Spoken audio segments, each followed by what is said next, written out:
Hello and welcome back to another LEGO Star Wars review. This time I'm here with set 75300, the Imperial TIE Fighter. This was released on the 1st of January 2021, has 432 pieces and is rated ages 8+. It comes with 3 minifigs, as you can see here, the TIE Fighter pilot, Annihilate and Stormtrooper. This set retails for about $39.34 in euros, $34.99 in pounds and $39.99 in dollars. The TIE, or Twin Ion Engine as it's abbreviated into TIE, or the LN Fighter, was the main man of the Empire's fleet, seen in massive numbers, and there were many variants, but the most common was definitely the standard TIE, nicknamed Eyeballs by Rebels and New Republic pilots. Its extremely impressive and most distinguishable features were its speed and maneuverability, and it was able to move like this because of the lack of landing gear, combat shields, hyperdrive and life support. The Empire obviously chose easy replacement and maintenance over their pilot's safety, and this kind of, backs up their whole quantity over quality philosophy. Its engine was one of the most precisely manufactured in the galaxy. It had no moving parts and thus was low maintenance. It had independent generators for its engines and weapons. Due to a lack of other features, it was inexpensive and quick to replace. Of course, then we know loads of different variants as well, like the Striker, the Defender, obviously two of the more kind of out there ones. The Crawler, another one that's kind of really out there, and the typical enough ones then, like the TIE Advanced, which is Darth Vader's one, the Prototype, which one of the Inquisitors used, and of course we have the Interceptor, and there's a few other variants, the Bomber as well, with a few other variants in and around the TIE kind of thing. This fighter is a lot smaller than pretty much all of the rest of them that we've found, because there's a little less pieces in it, just for the sake of kind of driving the price down, which is a good thing. It's a good idea that they drove the price down, because LEGO sets were kind of getting a bit expensive, and it's nice now to come back with something affordable, and to be honest, something that doesn't take up so much space as well, because that for me is a massive problem, is the space that all of these things do take up. Anyway, getting on to the back of the box here. So we can see on the back of the box, there's only one action box, which I'm going to call them from now on, I think. And that's this. It just shows you that there's spring-loaded shooters here. And it also then shows you, of course, that the cockpit opens up, which would be kind of weird if it didn't anyway. So we kind of expected those things. Of course, you can play it in LEGO Star Wars, the Skywalker Saga, whenever that comes out, eventually. And it doesn't say there's any code or anything, so you get this one in the game regardless of if you have the set. But yeah, that's pretty much it. Let's get on to the review. So here we have the overview of the set. It comes, as you see, with 3 minifigures, or TIE Pilot, Annihilate or Annihilate, and the kind of Blue Harvest looking Stormtrooper minifigure. Then, of course, you can see the TIE Pilot comes with his gun. Annihilate is a droid, so he gets nothing. And the Stormtrooper comes with his blaster as well. The ship itself comes with 2 torpedoes and a spare one as well. So that is nice to see there, because obviously enough projectiles can go missing quite easily. So it's nice to have spares there, definitely. Starting off with the TIE Fighter here, the only new thing about him is the face print, but, we'll get into that in a second. First off, though, the helmet is, I think, 2015, the torso is 2016, and I think it's one of the 2 years then for the pants as well. So there's no new pieces in this, really. I think the head isn't new to this year either. It's been used before, but it's just a different one in the sense that they always used to use a clone trooper face, and now they've changed that to make each one a little bit more individual. Saying that, the helmet is quite nice. If you see there is 2 kind of silver lines running down the front there, and that is a definitely nice detail they've added in there. They've actually kind of outlined the eyes as well, and they've kind of added in some more outlines then on the kind of bottom breathing apparatus kind of place. And to be honest, it is a nice mold to the helmet, definitely. They've also, compared to like the first TIE Fighter, actually added in some grey and silver lines to outline all of those things, which is a nice little touch there. They have gone to a nice length here to kind of add in the detail, I think. Also, you'll see obviously then the Imperial symbols on each kind of left and right forehead, which is nice. On the back then you'll see kind of a little bit of the flesh colour poking through. Now I'm not sure what benefit that is, to be honest. I think they could have probably filled that out, because it's not that the fact the head can turn because of the front, it can't. So I'm not really sure why they chose to kind of leave the back so exposed there. But anyway, on to the torso. There's a nice level of detail. I like all these little buttons and colours on the front to really kind of give that Imperial feel. You'll also see then it looks like tubes coming down from the kind of shoulders area, but it's supposed to be from the helmet, of course. You'll see the belt is nicely printed. There's a nice contrast between the silver and the black here, I think. Very nice the fact they have leg printing as well. It kind of runs very smoothly onto that. On the back, you'll see basic printing really, but it does kind of represent the back of the armor kind of fairly well anyway, so you know, there's nothing really too bad about that. Under the helmet then we have, as you'll see, a kind of stern looking face here with some kind of lines there to kind of add more definition to his cheekbones.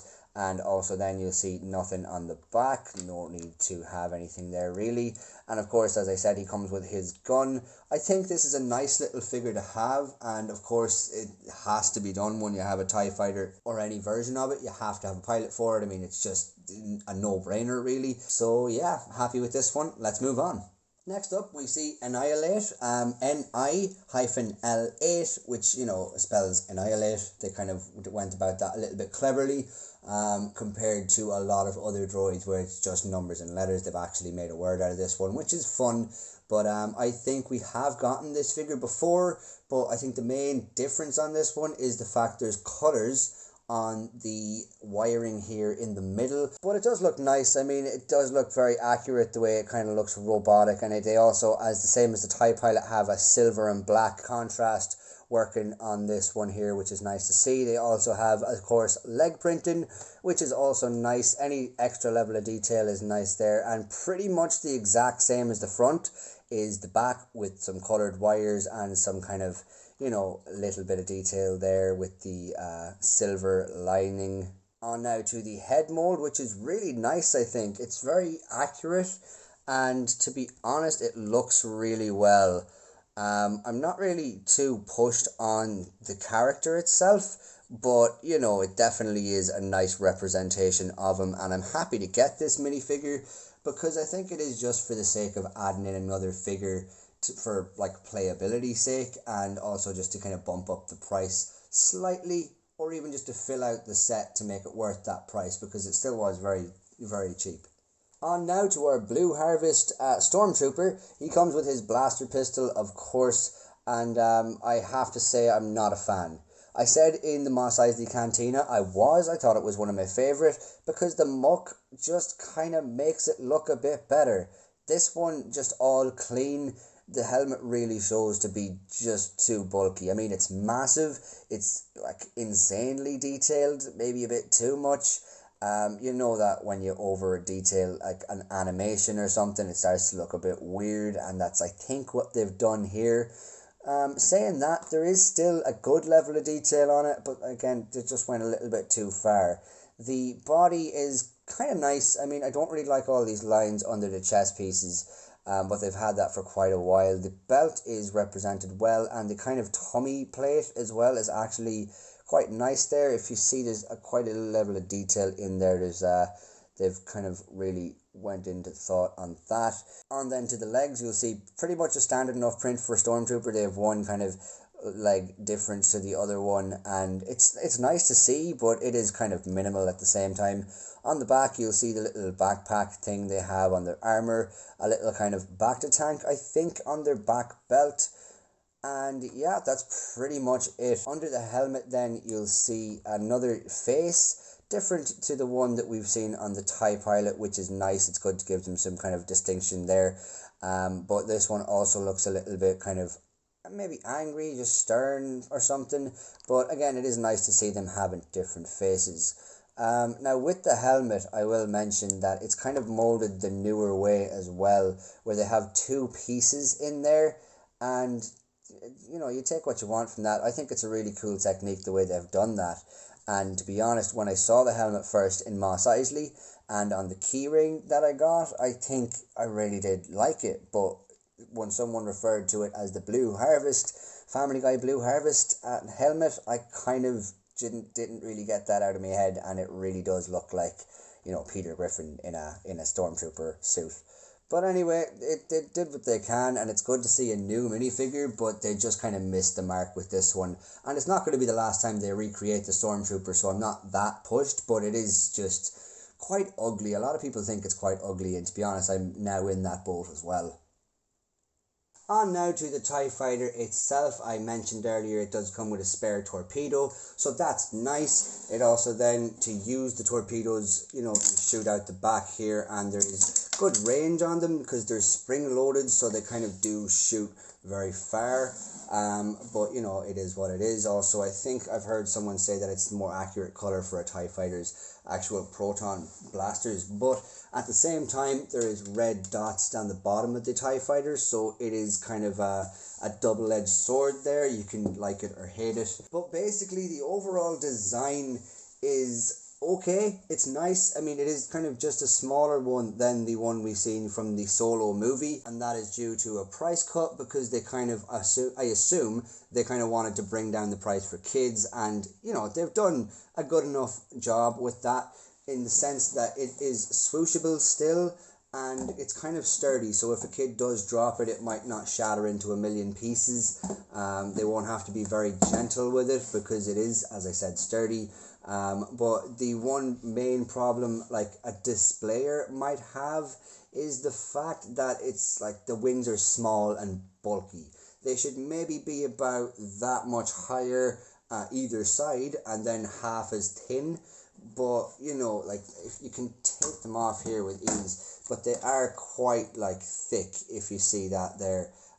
So that definitely could be a problem for a lot of people, myself not included, because I think well, okay, maybe not with the contrast between the last TIE Fighter, but the contrast between the X-Wing that came out, I think, is quite a vast difference. Like, this did feel a little bit cheap, but it felt bulky. It bulked itself out. It worked itself all out. You know what I mean? You didn't see a lot of pieces, but it made sense by the end of it. Whereas the X-Wing, I feel like there was too many, like, oh, I don't like that, and I don't like that. Whereas this one, there was, oh, I don't like that, wait, I do. Like, especially with this, I thought I wouldn't like this tactic at all, but once you actually put it around and then clip it together, like, it does just frame the wings very well, I think. I don't, however, like the fact that these tiles are suspended and you can see straight through. I mean, it's a very small thing, but I just don't really like it. It kind of weirds me out a little bit. Now, play functions, there is very few. As I showed you there, you can use the torpedoes, or you can open it up here and you can place in your TIE pilot. And something I was kind of expecting was a printed tile here for the controls, but they do have these kind of throttles, I suppose I can call them. That's pretty much all they have, but I think that is somewhat accurate to the TIE Fighter anyway, because I think I may have seen it before that they do have throttles in them as well. But one way or another, it is definitely a price cut, and you'll notice it inside the cockpit there. And there you see it closes up, although I will mention he doesn't actually sit on any studs. That is like a flat tile down the bottom there. Although he does fit in well once he fits in. He kind of slots in there, and you won't feel that many. You won't hear him shaking around on the inside, so that's good for playability. On the back, then you'll see two little lights and the little bit of detail here. Not a lot, but it does kind of shape well. And these are okay as well, like the kind of bridges from the tie to the wing. But again, the main problem with this is the fact the wings would be so small and chubby, compared to they should be tall and paper thin. So for playability, I would rate this high because it does, like, it's light, it's kind of sturdy, so they don't have to be that gentle with it. It has spring-loaded shooters, which you kind of, would want in a kid's set, and you can slot someone in there. Also, it is definitely cheap and affordable for kids if they've done something good and they deserve something nice. or if they have a birthday or something and their parents might have not have a lot of money, then they can definitely still get something that they want, which is a typical TIE Fighter. Most kids do want it. I actually didn't get the opportunity to buy one when I was a kid because there wasn't any standard TIE Fighters available until recently enough, and by the time then it was my dark ages, so I didn't go back and get them. Moving on then to the display point, I would say, okay, there's two aspects of it. One, if you want to make a little army, it's alright. I'm sure if you add loads of them together, it'll look better, and it's a more affordable way to army build. Although army building with something this big might be, not your cup of tea. Although it would look amazing if you had a few of them and you just recreate one scene, sold the rest of your Lego. I don't know, whatever you want to do with it. But if you were just buying this for the detail and because you wanted a nice looking TIE Fighter, maybe not this one. Maybe there is some better ones out there. The UCS one definitely, but if you can't afford that one, maybe even the Han Solo one that was released just before this one, it seems to be a little bit more accurate in size, but again, it mainly is just a cheap set for kids to be able to get. Like, I did enjoy the build, and I enjoy the finished product more so than the X-Wing that came out with this. I can't stress that enough. But yeah, so that's kind of all I can say about the set, really. The figures are, 2 out of 3 nice figures. The accessories with them are very minimal. There's not an awful lot with it apart from the set and the actual figures and their weapons. There's not an awful lot with it. Value for money, it's definitely good value because there's not an awful lot of pieces and it kind of does the job. It represents a TIE Fighter and it does its job of doing that. I will say, however, there's no lines in the inside of the TIE Fighter there like there should be, but there never really is. Displayability, I would say if you're really picky, go for something better. But I think the main reason for this set is just to be a play set, an affordable play set. But saying that, it's not a bad set. It's not a horrible set. It has its ups and its downs. I would pretty much put this somewhere in the middle for an overall rating. But, for playability, I would put it quite up high. And for displayability, I'd put it low, kind of, because, there is better. But yeah, that's, again, pretty much all I can say about the set. Thanks a million for watching my video, guys. Hope you enjoyed it. If you did, please leave a like down below. Subscribe if you haven't already. And comment down below if you think there's anything that needs to be said. Thanks a million, guys. See you again. Take care.